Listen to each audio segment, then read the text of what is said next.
There's an entire generation of people who remember both rotary phones and the first iPhone launch, and psychologists can't quite figure out where to put them. If you were born between 1976 and 1985, you're on the tail end of Gen X, but you're hardly a millennial, even though everyone keeps trying to shove you into one of those boxes. You're what researchers started calling a Xennial around 2014. And some sociologists have even labeled this group a microgeneration because the window is so specific. What snorts happened during that specific slice of history created something that's genuinely worth examining. So today, we're going to explore what makes them interesting from a psychological perspective. From the start, you spent your childhood in an analog world where boredom was just something you sat with, where you had to actually remember phone numbers. And not to mention the dread if you missed your favorite TV show, it was just gone. Yet one day, right as you were moving into adulthood, the entire world went digital. Not gradually, suddenly. The timing of this shift had consequences that are still playing out. Most generations grow up entirely in one technology paradigm or other. Xennials, however, went through both of these life-defining experiences during the years when you were still discovering yourself. Your late teens looked very different to your 20s, and the disparity in age was far wider than most generations experience. Consider the implications of this on your daily life. Remember how much of your teens were spent passing physical notes in class or having conversations that disappeared into thin air, or making plans where you weren't able to text running late, or where are you? You just showed up and hoped your friends would be there. That required a completely different kind of trust and commitment than what exists now. But then, you were in your 20s and saw everyone get cell phones. You registered with Friendster, next MySpace, then Facebook. Prior to social media, most people only had 3 different ways to contact someone, either their home or work phone, or just by showing up at their house. Then suddenly, you have 17 different messaging apps, and you simply figured it out. During your formative years, you experienced both worlds.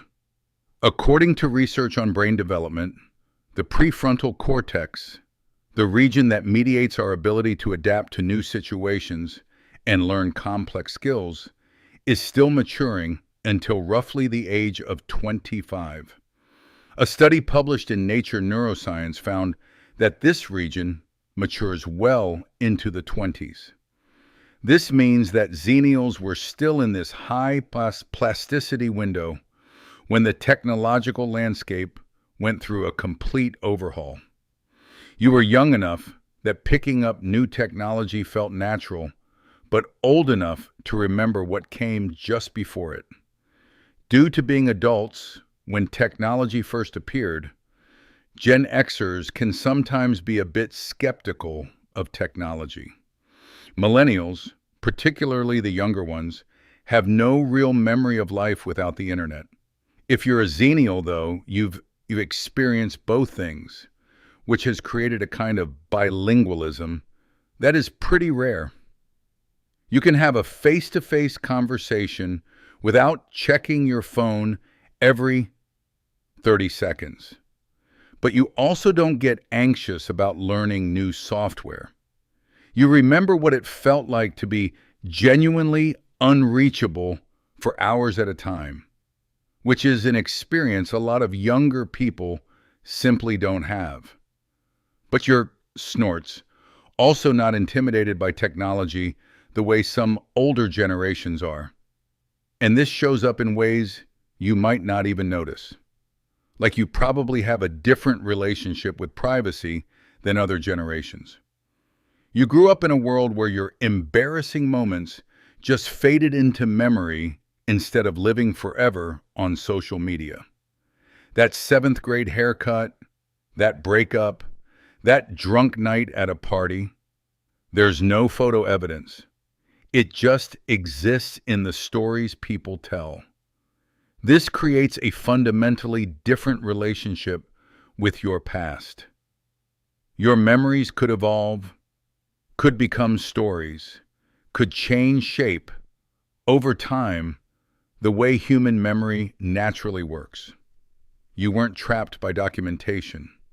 Research on autobiographical memory suggests that the way we store and recall personal experiences is actually quite fluid. Our brains are designed to edit memories, keep what matters, and let the rest fade. When everything is permanently documented and searchable, that natural process gets complicated in ways we're still trying to understand. But here's where things get messy. You also entered the job market right around the 2008 financial crisis, which means a lot of you experienced significant economic instability during the exact years when you were supposed to be establishing your careers. That timing matters more than people realize. Research on economic hardship shows that financial trauma during this life stage can have lasting psychological effects. People who experience job loss or financial instability during this life stage often carry those experiences forward, even after their situations improve. It shapes how you think about money, security, and risk in ways that don't easily go away.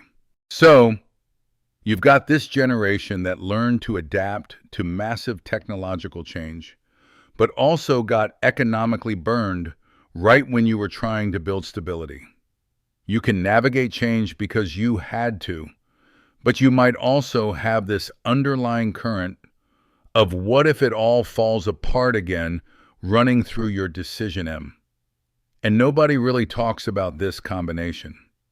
The cultural conversation about generations tends to pit Gen X against millennials, as if everyone born after 1965 and before 2000 is basically the same. But the specific years you were born in, especially during periods of rapid change, create distinct experiences that don't fit into those broad categories. Xennials deal with a paradox that's honestly pretty unusual. You have the self-reliance and skepticism of Gen X because you grew up before helicopter parenting became standard. Your parents probably didn't know where you were for hours at a time, and that was just normal. You learned to solve problems on your own, to entertain yourself, to deal with boredom and frustration without immediate adult intervention. However, you also reached adulthood during the early days of the internet, when technology was still thought to connect everyone and solve everything before we all realized that it might be actually making some things more complicated. It is odd to find yourself there, independent and cooperative, doubtful yet optimistic, digital but analog. What seems to define Xennials is this ability to hold contradictions without it feeling weird. You remember the before and the after, which means you're able to see what was gained and what was lost. Perhaps you're not as nostalgic for the past in the same way Gen X might be, since you genuinely appreciate modern conveniences too. However, unlike many of the younger generations, you still recognize what we gave up. You lost the ability to be truly alone with your thoughts without effort. You lost the patience that comes from waiting.